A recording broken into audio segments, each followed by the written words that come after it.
Boa noite, sejam todos muito bem-vindos, sejam todas muito bem-vindas. Boa noite, Sinara, boa noite, Paula.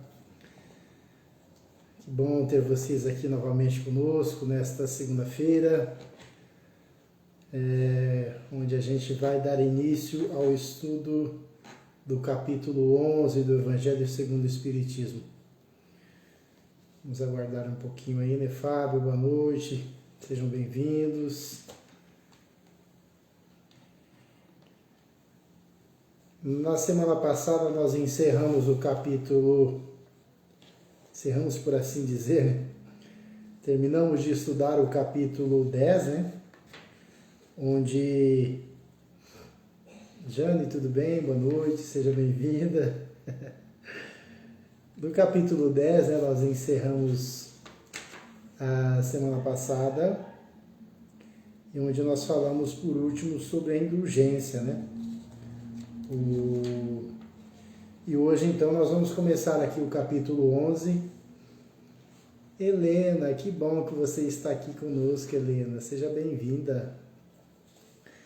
Então hoje nós vamos estudar o capítulo 11, né, do Evangelho segundo o Espiritismo. Esse capítulo que ele traz como título Amar o próximo como a si mesmo. Os tópicos desse capítulo nós vamos estar estudando juntos, né? O maior mandamento, fazer aos outros o que quereríamos que os outros nos fizessem, parábola dos credores e dos devedores, dai a César o que é de César, e aí vem instruções dos Espíritos, lei de amor, egoísmo, a fé e a caridade, caridade para os criminosos, e deve-se expor a própria vida por um malfeitor. Olá, sejam todos bem-vindos, Yasmin, Regina, Cláudio, Marlene, sejam todos muito bem-vindas, sejam todos muito bem-vindos.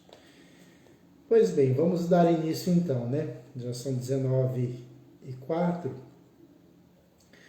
Eu vou ler aqui o primeiro item. Esse item ele fala sobre os fariseus e os saduceus. Então aqui eu já tenho uma anotação pronta aqui, que eu colei, né? Tá prontinho aqui, só ler. Apenas uma pequena ilustração do que para que a gente possa entender melhor a história sobre saduceus e fariseus. Então, os saduceus, eles não acreditavam na imortalidade da alma, nem na ressurreição, nem nos bons e maus anjos, bons ou maus espíritos. Então, esses eram os saduceus. E os fariseus eram hebreus. Eles tinham uma religião somente de aparência. Então eles viviam muito, como até hoje a gente tem, né, muitas pessoas que demonstram ser religiosos, mas que na prática, infelizmente, às vezes não o são. Então eu vou ler aqui o maior mandamento. Então o texto começa dizendo assim: os fariseus, esses que tinham a religião somente como aparência, tendo sabido que ele tinha feito calar a boca aos saduceus, aqueles que não acreditavam na imortalidade, nem na ressurreição, nem nos bons ou maus espíritos, reuniram-se. Então os dois reuniram-se, e um deles, que era doutor da lei, veio lhe fazer esta pergunta para o tentar: Mestre, qual é o maior mandamento da lei? Jesus lhe respondeu: Amareis o Senhor vosso Deus de todo o vosso coração, de toda a vossa alma e de todo o vosso espírito. É o maior e o primeiro mandamento. E eis o segundo, que é semelhante àquele: Amareis vosso próximo como a vós mesmos. Toda a lei e os profetas estão contidos nesses dois mandamentos. Esse texto está no livro de São Mateus, capítulo 12, versículo 34 a 40. Pois bem, então, como que a gente pode interpretar esse maior mandamento da lei de Deus? Lembrando a todos vocês, aos que estão entrando pela primeira vez, nós estamos aqui estudando, trocando experiências, conversando e buscando compreender um pouco mais do Evangelho de Jesus. Portanto, se vocês tiverem algum comentário, alguma colocação, por favor, fiquem à vontade. Pode colocar, a gente vai lendo, vai comentando, porque aqui nós estamos para aprendermos juntos. Então, como interpretar o maior mandamento, como interpretar o mandamento maior da lei de Deus? Esse mandamento está expresso no dever de cada um de nós, seus filhos. No dever que cada um de nós, seus filhos, temos... Perdão, deixa eu reler aqui. Esse mandamento está expresso no dever que cada um de nós, seus filhos, temos de amá-lo com toda a força de nosso espírito.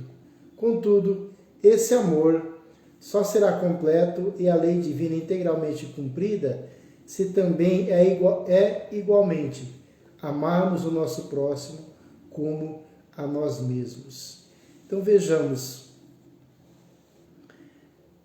Aqui ele diz que o maior mandamento, Jesus diz, amarás o Senhor vosso Deus de todo o vosso coração, de toda a vossa alma, de todo o vosso espírito. É o maior e o primeiro mandamento. E aqui nós vemos que ele só terá sentido, ele só terá efeito, se nós efetivamente colocarmos em prática a sequência, quer dizer, onde Jesus diz, eis o segundo, que é semelhante àquele, amarás vosso próximo como a vós mesmos.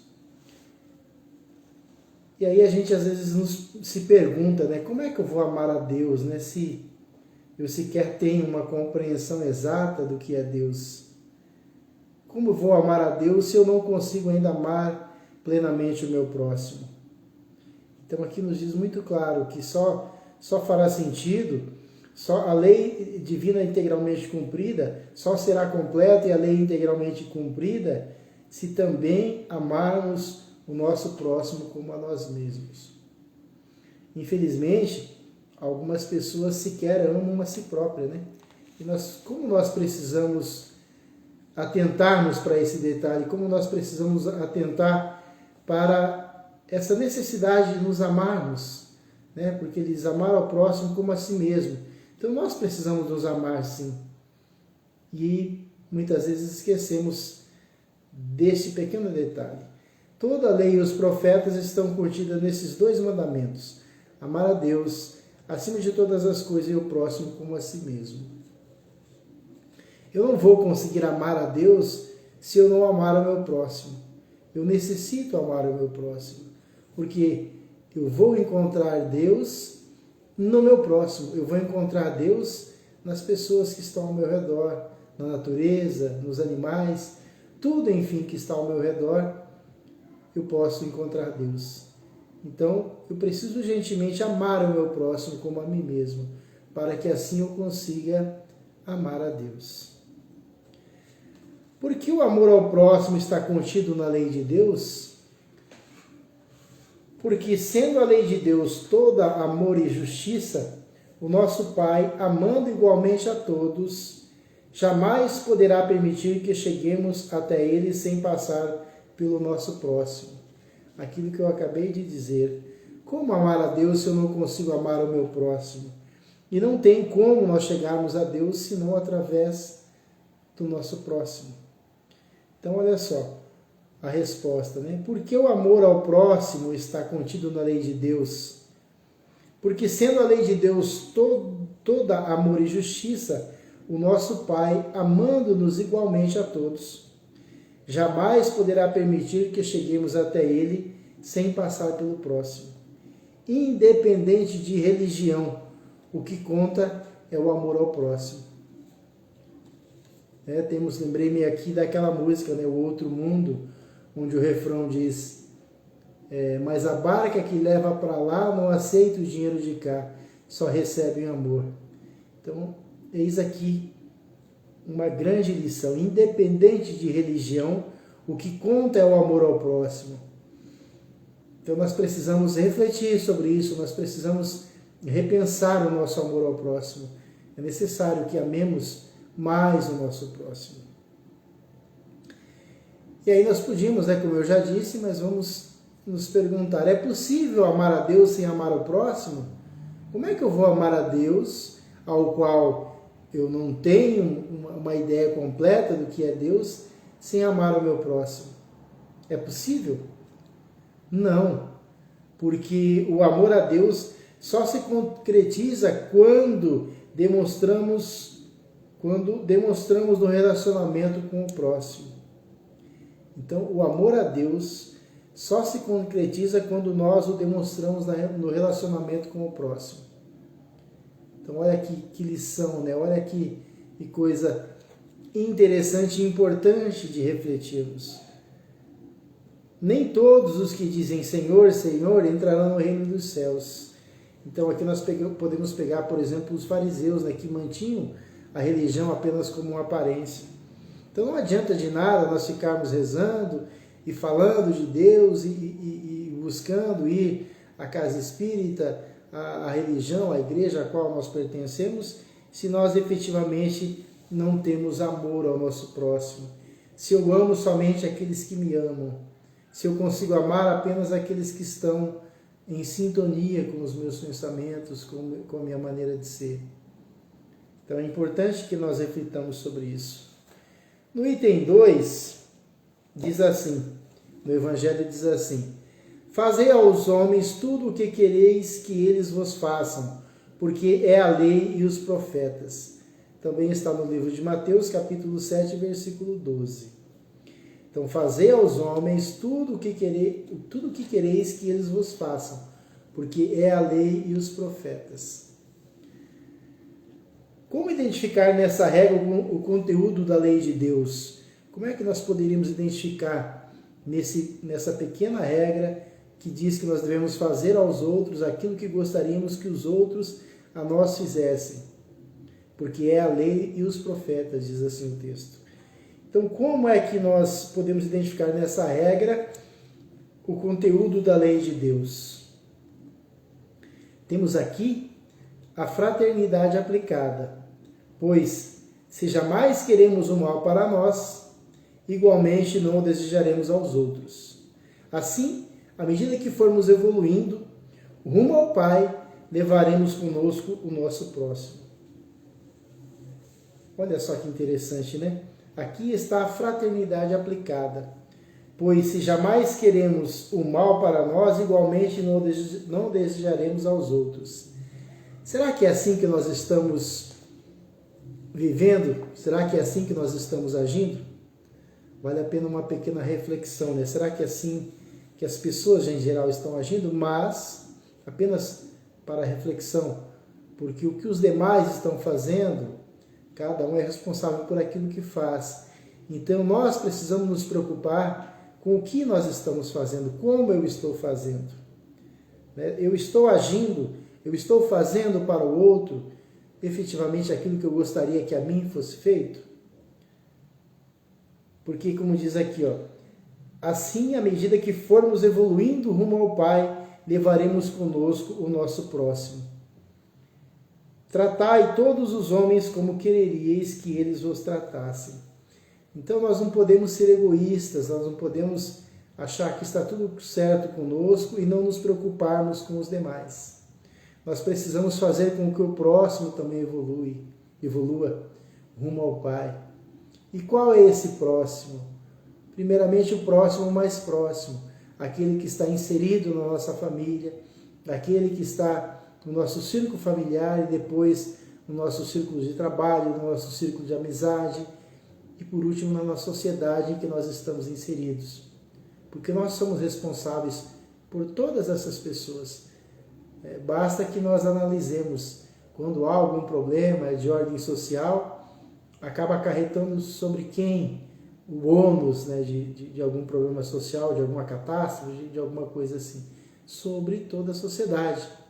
Nós sempre acabamos, de alguma forma, colaborando, seja através de impostos, seja através de doações, para que as coisas aconteçam, para que tudo seja feito.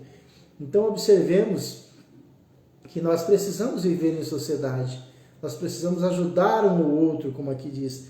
Precisamos, à medida que nós formos evoluindo rumo ao Pai, levaremos conosco o nosso próximo.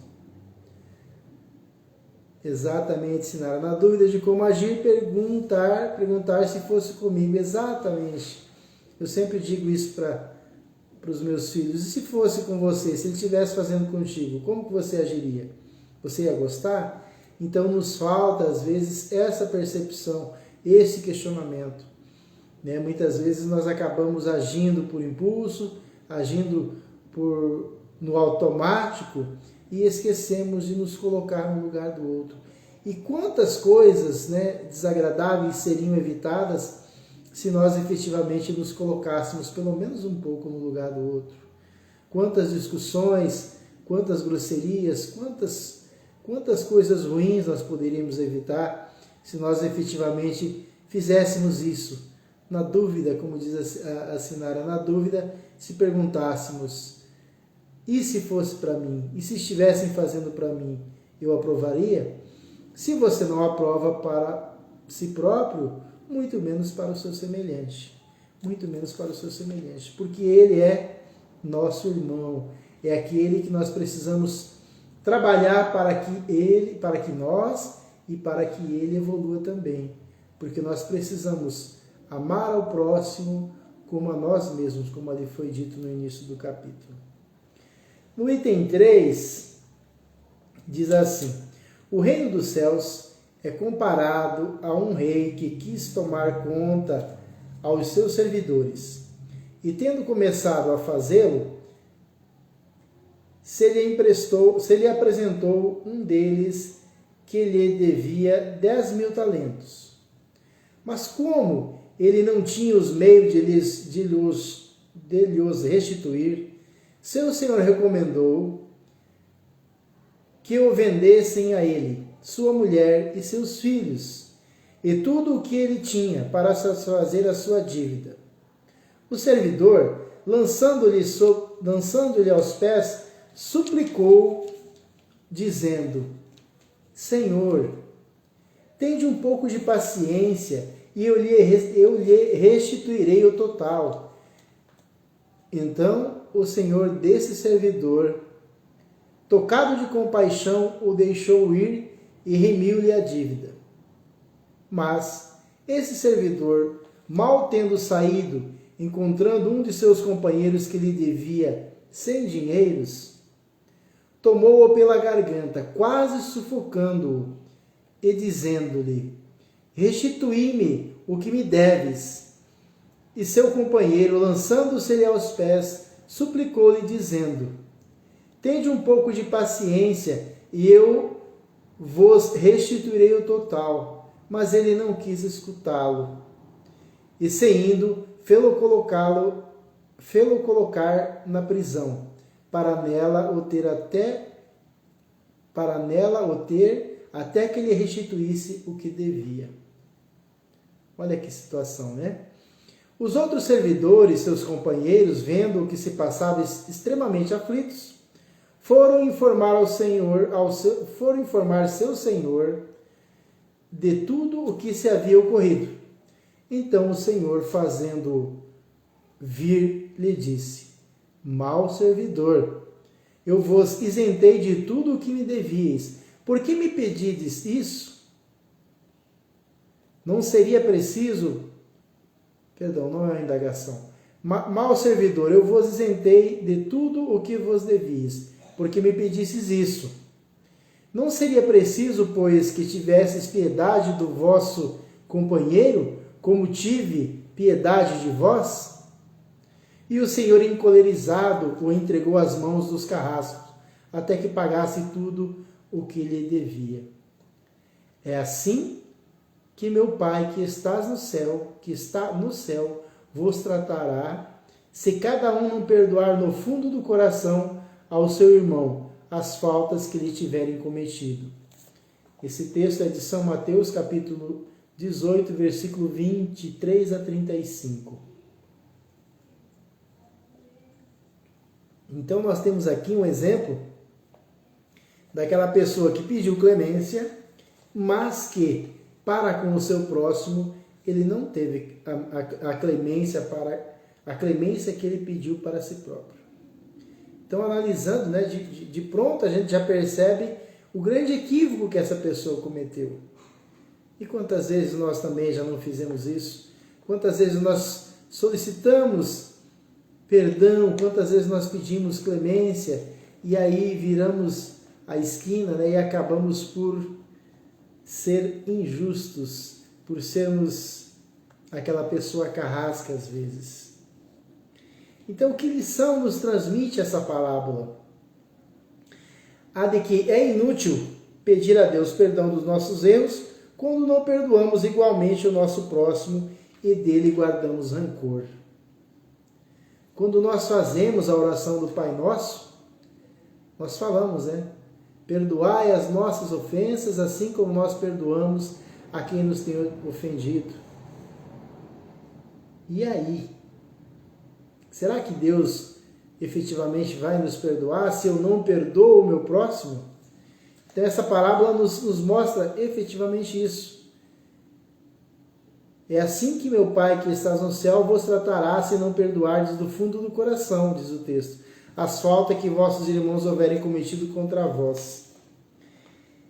Então é inútil pedir perdão a Deus, pedir clemência, se nós não vamos perdoar o nosso semelhante.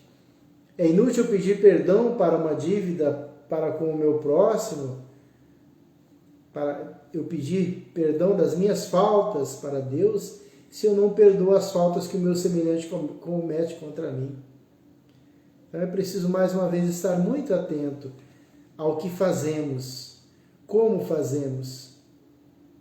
Nós temos ao longo do dia inúmeras oportunidades, inúmeras ocasiões em que nós temos a oportunidade de colocar em prática os ensinamentos que estudamos, os ensinamentos do Cristo. É preciso, pois, que estejamos atentos para as oportunidades, para que não desperdicemos as oportunidades que os bons espíritos, que Deus, que a vida nos coloca à nossa frente. No item 4 ele fala assim: amar o próximo como a si mesmo, fazer para os outros o que quereríamos que os outros fizessem por nós, é a mais completa expressão da caridade, porque resume todos os deveres para com o próximo. Não se pode ter guia mais seguro a esse respeito que, tomando por medida do que se deve fazer para com os outros, o que deseja para si. Com qual direito se exigiria dos semelhantes mais de bons procedimentos de indulgência, de benevolência e de devotamento do que se os tem para com eles? Como é que eu vou exigir do outro que ele seja mais piedoso, que ele seja mais paciente, que ele seja mais calmo, se eu não tenho essas premissas, essas virtudes, esse posicionamento para com ele? A prática dessas máximas tende à destruição do egoísmo. Quando os homens a tomarem por normas de conduta e por base de suas instituições, compreenderão a verdadeira fraternidade e farão reinar entre eles a paz e a justiça. Não haverá mais nem ódio, nem dissensões, mas união, concórdia e benevolência mútua. Olha só. Não é difícil, né, se analisarmos assim, a grosso modo, não é tão difícil nós fazermos isso. Pode ser um pouco trabalhoso, pode ser um pouco mais árduo, mas a gente consegue.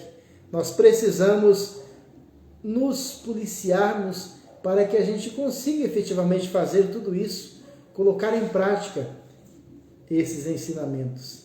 E na prática, em que consiste amar ao próximo como a si mesmo? Como é que a gente pode entender isso na prática, no nosso dia a dia, né? Seja no trabalho, seja na família, seja na sociedade onde estamos inseridos? Olha que interessante. Consiste em examinar a nossa própria consciência para saber como gostaríamos que procedessem conosco em cada circunstância e daí adotarmos esse procedimento para com o próximo. Veja como não parece simples? O grande problema é que nós ainda temos muito orgulho, muito egoísmo, que nos impede de fazermos esse exame de consciência, né? Examinar a nossa própria consciência para saber como é que eu gostaria que procedessem para comigo. Quando nós estivermos em uma situação em que talvez seja necessário colocar a nossa posição ou tomar alguma decisão com relação ao nosso próximo, como seria bom se nós pudéssemos pensar: e se eu estivesse no lugar dele? E se estivessem fazendo isso para comigo? Como é que eu gostaria que fosse feito? Vejam, aí se torna fácil, porque aí a gente vai querer, né, para nós queremos que os outros tenham paciência, que sejam indulgentes, que sejam benevolentes. E aí então nós estaremos fazendo isso para o nosso próximo. O próximo que nós precisamos amar. Amar o próximo como a si mesmo é a expressão mais completa da caridade, porque resume todos os deveres do homem para com o próximo. A prática desta máxima tende à destruição do egoísmo, porque quando eu penso no outro, eu deixo de ser egoísta. O contrário, eu permaneço no egoísmo. Quando eu quero que faça e pronto, não estou nem aí, não é comigo, aí eu estou sendo egoísta. Mas quando eu me coloco no lugar do outro, aí muda. Aí eu estou combatendo o meu egoísmo, aí eu estou amando o próximo, aí eu estou ajudando o próximo a se elevar rumo a Deus. Porque às vezes, numa conversa franca, numa conversa sincera, com o coração aberto, como falamos em outras ocasiões, quando nós conseguimos conversar com a pessoa que nos ofendeu, quando nós conseguimos entender o motivo, como um dia disse a Teresa numa das nossas conversas, quando nós conseguimos chegar até o outro e perguntar o que está acontecendo, nós estamos deixando de ser egoístas. Aí eu passo a compreender o problema do outro e quem sabe ajudá-lo a passar por esse momento difícil, a superar essa situação e às vezes até conquistar a simpatia e a amizade dessa pessoa que às vezes pode não ser tão simpática e não nos ter na conta de amigos. Simples se não fôssemos ainda egoístas, exatamente, Sinara, exatamente. Infelizmente, nós ainda temos o egoísmo, né? É uma chaga que nós precisamos combater. Mas nós precisamos começar a fazer, né? Uma grande caminhada, uma longa caminhada começa com o primeiro passo. Então eu preciso urgentemente começar a fazer isso. Quando acontecer uma situação dessa que eu consiga pensar, meu Deus, e se fosse comigo? Né? Porque sobram pessoas para apontar o dedo, sobram pessoas para julgar, para caluniar, mas faltam ainda pessoas para se colocar no lugar do próximo, para amar o próximo como a si mesmo, desejar ao próximo aquilo que quererias que a vós também fosse feito. Então, seria simples realmente, e é simples. Nós precisamos nos engajarmos em fazer isso. Nós precisamos, sim, começar no dia a dia, dentro de casa, agindo para com aqueles que estão mais próximos de mim, são os próximos mais próximos. Aí eu consigo gradativamente ir expandindo, levando, né, para os demais que estão ao meu redor. Como diria o nosso saudoso e querido amigo meu, quando eu me coloco no caminho do bem, quando eu me coloco numa posição em que eu estou buscando ser diferente, onde eu estou buscando, como nós estamos fazendo, estudar, né, buscar entender os ensinamentos do Cristo, ele dizia que nós crescemos para todos os lados, para o lado do bem e também para o lado do mal. Então é importante que nós estejamos atentos, porque nós começamos a expandir, ele dizia, para todos os lados. Então nós precisamos estar atentos para que não deixemos somente o lado negativo, o nosso lado negativo expandir. Então, meus irmãos, que conclusão a gente pode tirar dessa lição, amar ao próximo como a si mesmo? Nós poderíamos chegar à conclusão de que amar o próximo como a si mesmo é preceito contido no mandamento maior da lei de Deus. Constitui a expressão mais completa da caridade, porque resume todos os deveres do homem para com o próximo e o meio mais eficaz para se eliminar o orgulho e o egoísmo. Vejam, quer motivo melhor para esforçarmos-nos em compreendermos o próximo, em amar o próximo, em nos colocarmos no lugar do próximo? Estaremos combatendo o nosso orgulho e o nosso egoísmo. Eu acho que já basta, né, para nós nos esforçarmos em colocarmos em prática este ensinamento de amar o próximo como a nós mesmos. E nos lembrarmos de que nós não vamos amar a Deus senão através do nosso próximo, especialmente o nosso próximo mais próximo, aquele que não raras vezes é difícil a convivência. É aquele filho, é aquela pessoa da família que às vezes é difícil a convivência. Esse é o próximo com o qual nós temos que exercitar esse amor, né? Pois bem, aí nós vamos para o próximo subtítulo, que é dai a César o que é de César. Dai a César o que é de César. Então, os fariseus, diz o texto, aqueles, como eu disse lá no começo, que eram os que tinham a religião apenas como aparência, então os fariseus, tendo se retirado, decidiram entre si surpreendê-lo em suas palavras. Mandaram-lhe, pois, seus discípulos com os herodianos dizer-lhe: Senhor, sabemos que sois verdadeiro e que ensinais o caminho de Deus pela verdade, sem considerar a quem quer que seja. Por que não considerais a pessoa nos homens? Então vieram os discípulos, os seus discípulos, mandaram os seus discípulos fariseus com os herodianos dizer-lhe: Senhor, sabemos que sois verdadeiro e que ensinais o caminho de Deus pela verdade, sem considerar a quem quer que seja. Porque não considerais a pessoa nos homens. Dizei-nos, pois, vosso conselho sobre isto. É-nos permitido pagar o tributo a César ou de não pagá-lo? Vejamos que as pessoas tentavam, de qualquer forma, fazer com que o Cristo entrasse em contradição. E aí segue o texto dizendo: Mas Jesus, conhecendo a sua malícia, eles mal sabiam com quem estavam falando. Jesus, conhecendo a sua malícia, lhe disse: Hipócritas, por que me tentais? Mostrai-me a peça de dinheiro que se dá para o tributo. E tendo eles lhe apresentado uma moeda, Jesus lhe disse: De quem é esta imagem que está? De quem é esta imagem e esta inscrição? De César, disseram-lhe.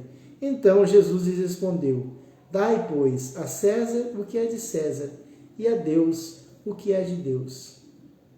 Tendo ouvido falar dessa maneira, admiraram sua resposta e, deixando-o, se retiraram.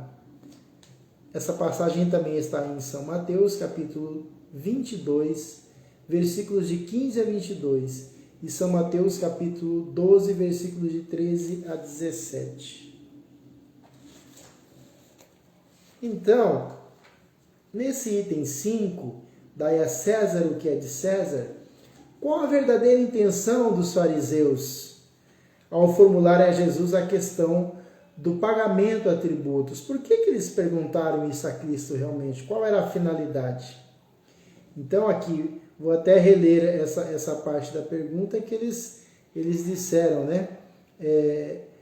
É-nos permitido pagar o tributo a César ou de não pagá-lo? Quer dizer, eles queriam que Jesus desse uma resposta, imaginavam que Jesus daria uma resposta que satisfaria, né? Queria satisfazer aí as suas intenções maléficas, né? Por assim dizer, malignas, né? Então, eles não queriam propriamente conhecer a opinião de Jesus a respeito do pagamento dos tributos. Por trás dessa atitude, escondiam sua verdadeira intenção, fazer com que Jesus se traísse com as próprias palavras e assim tivesse contra ele a autoridade romana. Vejam que interessante, né? Por trás desta atitude escondiam sua verdadeira intenção, fazer com que Jesus se traísse com as próprias palavras e assim tivesse contra ele a autoridade romana. Também nos buscam, às vezes, esses falsos interessados na verdade. Vigiemos, portanto, para que nossas palavras não sejam usadas contra nós próprios. Então, nós também estamos sujeitos a cair nessas perguntas capciosas, né? Mas que a gente possa estar atento, buscar e nos lembrar sempre do Cristo, o que ele dizia, né? O que ele exemplificava. E aí sim a gente vai conseguir compreender e dar uma resposta, talvez, à altura daquilo que nos é perguntado. A resposta de Jesus foi direcionada somente para a questão do pagamento dos tributos? Quando Jesus diz, dai a César, ele diz, pediu a moeda, e qual é a inscrição, né? De quem é a inscrição, ele pergunta, né? Que está na face da moeda, né? De quem é esta imagem e esta inscrição? E eles respondem, é de César, né? Então, a resposta de Jesus foi direcionada somente para a questão do pagamento dos tributos, quando ele diz, né, a César o que é de César e a Deus o que é de Deus. Não. Como em outras circunstâncias, Jesus aproveitou o momento para não só desmascarar as intenções maliciosas daqueles que formularam a questão, como também transmitir um ensinamento de cunho moral. A superioridade moral de Jesus permitia-lhe perceber o que se passava no íntimo das pessoas. Sabemos nós que Jesus foi o espírito mais elevado, né, que passou aqui pelo planeta Terra. Então aquelas pessoas mal sabiam, claro, que ele tinha essa capacidade de já perceber qual era a intenção deles, né? Mas ele sempre deixava um ensinamento de cunho moral. Então aqui ele diz, a Deus o que é de Deus, quer dizer, a matéria, o material é transitório, é aqui dos homens, mas o que é de Deus, esse sim, a gente precisa se esforçar em manter e fazer as coisas que agradam, os ensinamentos que agradam a Deus, que cumprem os seus ensinamentos. Qual o verdadeiro sentido, então, dessa sentença? Dai a César o que é de César e a Deus o que é de Deus. O que realmente significa isso? Que o homem deve atender às obrigações decorrentes da vida material, respeitando as leis vigentes e honrando os compromissos assumidos, sem descuidar de cumprir a lei de Deus, através do cultivo dos valores espirituais que conduzem à perfeição. Então nós estamos inseridos em uma sociedade onde nós temos regras, onde nós temos situações em que precisamos nos deparar às vezes com essas indagações, né? Faço ou não faço? Pago ou não pago? E olha, aqui é muito claro, né? Que Jesus quis dizer que o homem deve atender às obrigações decorrentes da vida material. Então, se eu tenho impostos para pagar, eu tenho que pagar os impostos. E aí a gente cai em algumas situações que a gente às vezes diz, né? A gente sempre comenta com alguns amigos, Pessoas que às vezes fazem algumas coisas que julgam, mas ninguém vai ficar sabendo, né? Algumas coisas que, como por exemplo, lá, algumas pessoas fazem lá o gato, o desvio da energia, da água, e acham que está correto. Acha que não percebe que aquilo que ela deixa de pagar, os seus vizinhos, as pessoas ao seu redor irão pagar. Então é preciso que nós nos lembremos que o homem que nós devemos atender às obrigações decorrentes da vida material, respeitando as leis vigentes e honrando os compromissos assumidos, sem descuidar de cumprir as leis de Deus, através do cultivo dos valores espirituais que conduzem à perfeição. Então é importante que nós façamos a nossa parte. O governo, se o governo faz uma má aplicação dos recursos oriundos dos impostos que pagamos, é o problema dele, ele que tem que se ver com Deus. Nós temos que fazer a nossa parte. Nós temos que cumprir, como diz aqui o texto, os compromissos decorrentes, as obrigações decorrentes da vida material. Então aí, a César o que é de César e a Deus o que é de Deus. Não nos esquecendo de buscar, vivenciar, colocar em prática esses ensinamentos, o cultivo desses valores que vão nos levar, nos conduzirem na nossa melhora, no nosso progresso espiritual e nos conduzirão à perfeição. Daí a César o que é de César significa atender às obrigações que assumimos junto à sociedade da qual fazemos parte. Sermos pais dedicados, bons irmãos, cidadãos responsáveis. Olha só, que eu disse lá atrás, né? Nós estamos numa sociedade onde nós temos responsabilidades, onde de alguma forma ou de outra nós acabamos colaborando, seja para o progresso ou para a ruína dessa sociedade. Então, olha aqui, daí a César o que é de César significa atender às obrigações que assumimos junto à sociedade da qual fazemos parte.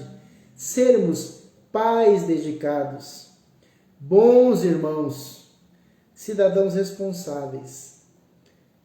Dar a Deus o que é de Deus equivale a cumprir os preceitos divinos do amor e da caridade, indispensáveis ao nosso progresso moral e espiritual.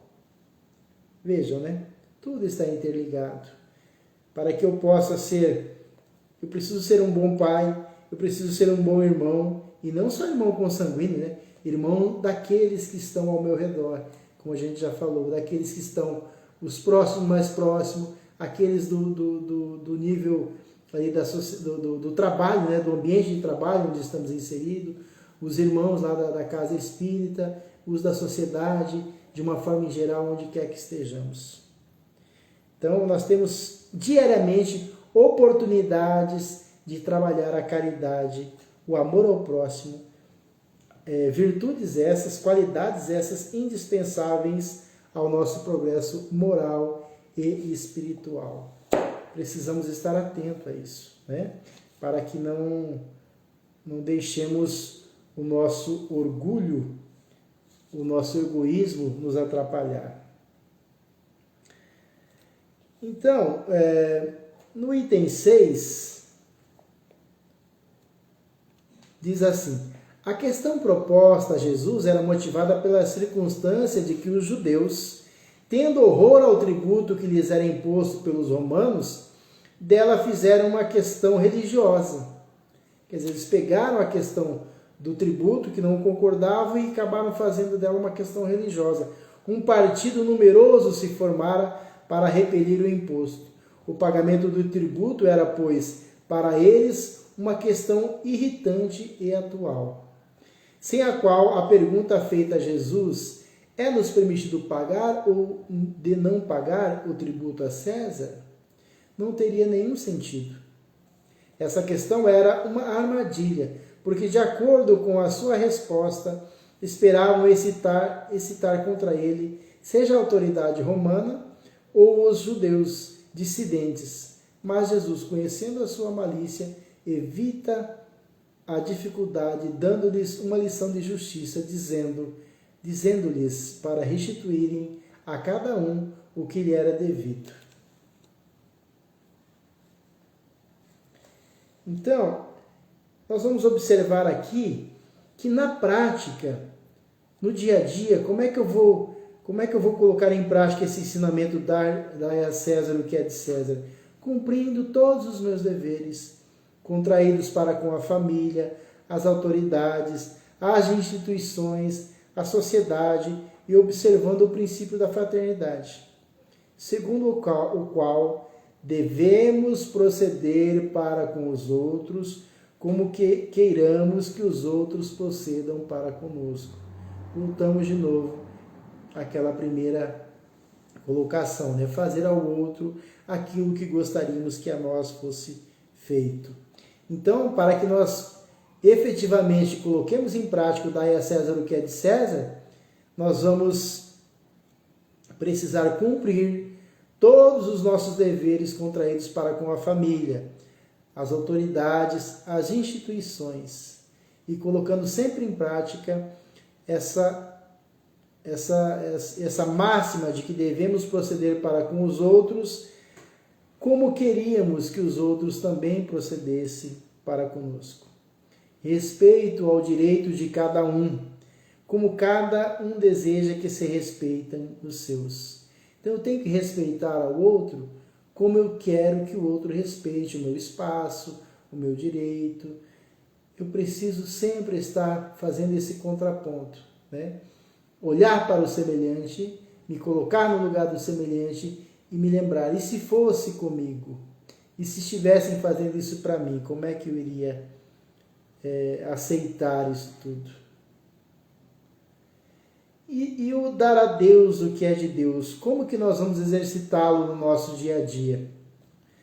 Observando os preceitos divinos de amor e caridade, que nos levam à reforma íntima e nos conduzem ao aprimoramento espiritual. Olha só, observar os preceitos de amor e de caridade, que nos levam à reforma íntima. Não tem como eu ser bondoso, amoroso e caridoso sem eu fazer uma reforma íntima. À medida que eu começo a fazer isso, automaticamente eu estou me melhorando, eu estou me reformando intimamente. E isso tudo nos conduz ao aprimoramento espiritual. Aí eu vou crescer, eu vou me melhorar como pessoa e como espírito imortal que sou.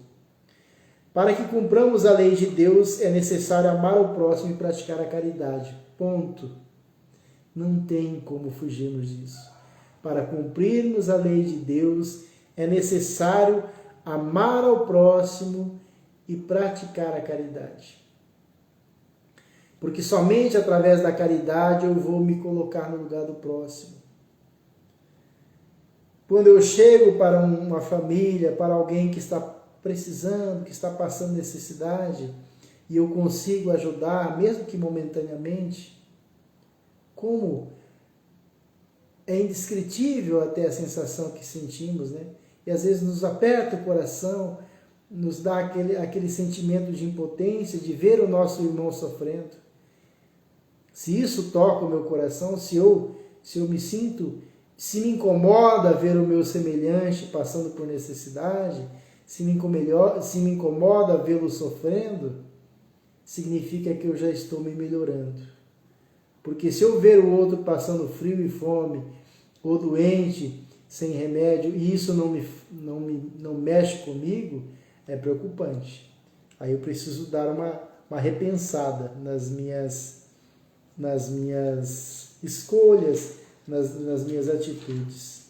Então, mais uma vez, a conclusão que chegamos deste dai a César o que é de César, que para cumprir o preceito ensinado por Jesus, dai a César o que é de César e a Deus o que é de Deus, devemos não só respeitar as leis humanas, cumprindo nossas obrigações para com a família, as instituições, a sociedade, como observar os preceitos divinos de amor e caridade que nos possibilitam o progresso moral e espiritual.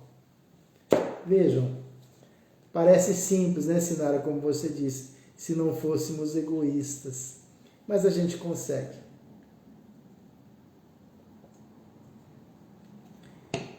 Então, nós vamos aqui para o Instruções dos Espíritos, a Lei de Amor. Eu vou ler esse item, pelo menos um pedaço dele. Eu acho que consigo ler tudo, que ele não é muito grande. Então, no item 8, ele diz assim: Instruções dos Espíritos, a Lei de Amor.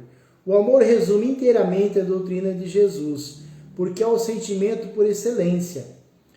E os sentimentos são os instintos elevados à altura do progresso realizado.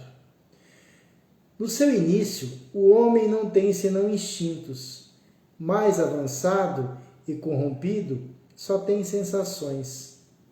Mais instruído e purificado, tem sentimentos. E o ponto delicado do sentimento é o amor. Não o amor no sentido vulgar do termo, não este, mas este sol interior que condensa e reúne em seu foco ardente todas as aspirações e todas as revelações humanas. Algumas pessoas, a quem a prova da reencarnação repugna, no sentido de que os outros participem das suas afetuosas simpatias, das quais são ciosas, pobres irmãos, é a vossa afeição que vos torna egoístas. Vosso amor está restrito a um círculo íntimo de parentes ou de amigos. Nós não podemos apenas amar aqueles que nos amam, aqueles que nos são simpáticos, aqueles que são os meus familiares, e ainda somente aqueles que me são simpáticos, que às vezes tem alguns familiares que não são, e aí a gente acaba não amando eles também, né? Vosso amor está restrito a um círculo íntimo de parentes ou de amigos, e todos os outros vos são indiferentes. Olha só. O amor que Jesus nos pede é o amor fraternal, é o amor sem condicionamentos. Pois bem, para praticar a lei de amor, tal como Deus a entende, é preciso que chegueis progressivamente a amar todos os vossos irmãos, indistintamente. A tarefa será longa e difícil, mas se cumprirá. Veja, nós temos condições de cumprir. Amar no sentido profundo da palavra é ser leal, probo, consciencioso para fazer aos outros o que quereria para si mesmo. É procurar ao redor de si o sentido íntimo de todas as dores que oprimem vossos irmãos, para abrandá-las.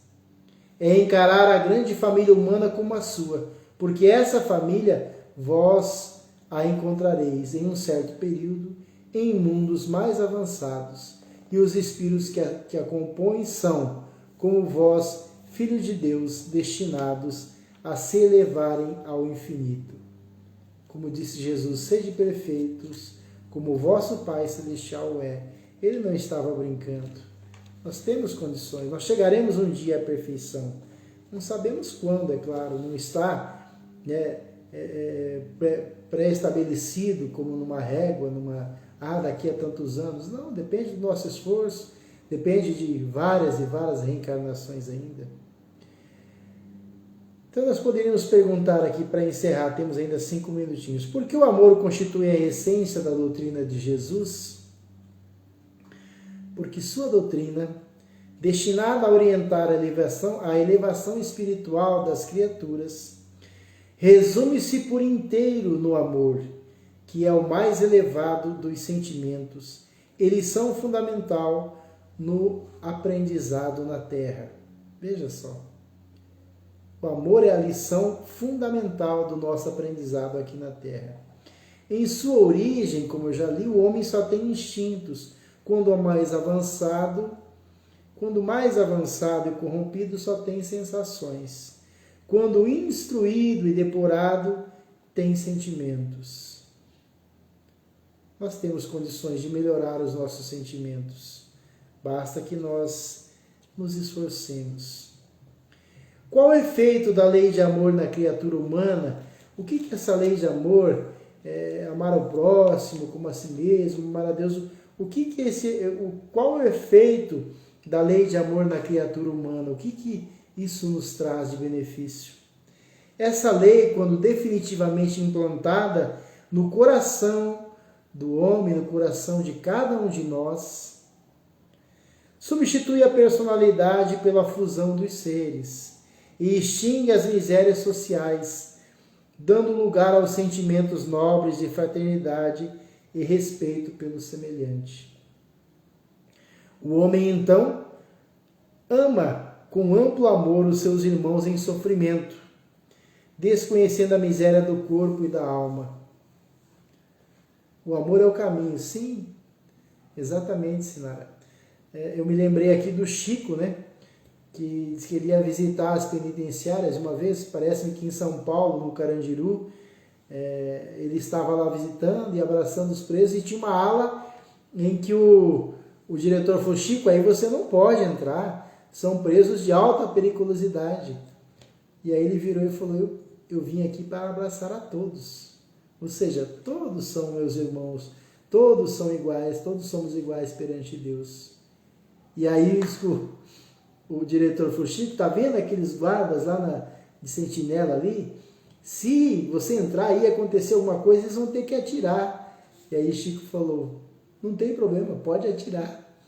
Abriu-se a cela e ele entrou a abraçar a todos aqueles irmãos que estavam ali naquela situação de encarcerados, né, de pessoas que também merecem o amor, que também são filhos de Deus, que momentaneamente estão no caminho do erro. Então esse é o amor, o homem, então, quando nós atingirmos, quem sabe, né, essa situação em que o Chico já se encontrava, nós vamos amar com amplo amor aos nossos irmãos em sofrimento. É aquilo que eu disse, se incomodar com o sentimento, com o sofrimento do outro, desconhecendo a miséria do corpo e da alma. Então nós sabemos que dia chegará em que a Terra passará a ser um planeta de regeneração. E aí esse amor vai prevalecer. E aí aqueles que estiverem aptos herdarão a terra. Aqueles que estiverem cumprindo essas obrigações, esses ensinamentos, aqui poderão habitar, aqui poderão conviver, encarnados, desencarnados, não sabemos. Mas aí já pensou um lugar assim, onde nós pudéssemos efetivamente amar o nosso semelhante?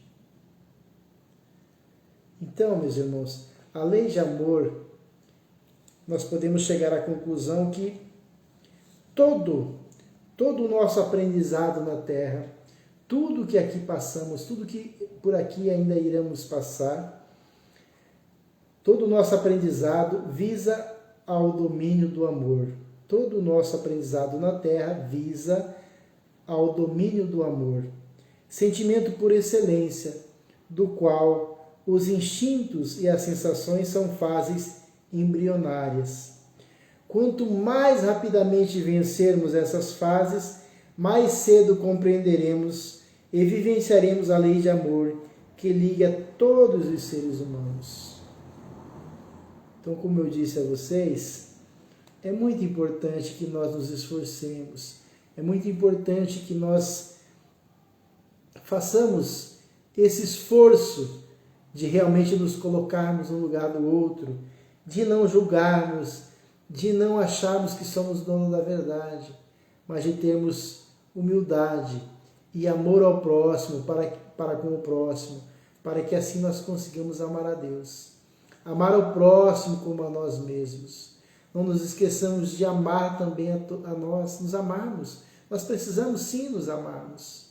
Precisamos amar a nossa existência, amar a nossa família, nos aceitarmos com nossas imperfeições, com nossos defeitos, para que assim gradativamente a gente evolua, moralmente e espiritualmente. Obrigado, Sinara, pelas palavras. Nós também agradecemos, em nome do Trilha Espírita, a presença de vocês. Na quarta-feira temos live, né? no mesmo horário, às 19 horas, e quem puder aí participar. Na semana que vem, então, continuaremos na segunda, acredito que continuaremos aí esse capítulo 11, que vamos entrar agora, vamos falar um pouquinho mais ainda, né, na próxima sobre a lei de amor, finalizar esse capítulo, e entraremos também no egoísmo, na fé e a caridade e outros tantos temas muito bacana que a gente precisa estudar. E falo mais uma vez, nós aqui estamos estudando, eu estou aprendendo com vocês, nós estamos aqui lendo o Evangelho e tentando assimilar algum conhecimento. Obrigado pelo carinho e a presença de vocês, e até a próxima segunda-feira, se Deus assim nos permitir. Muito obrigado.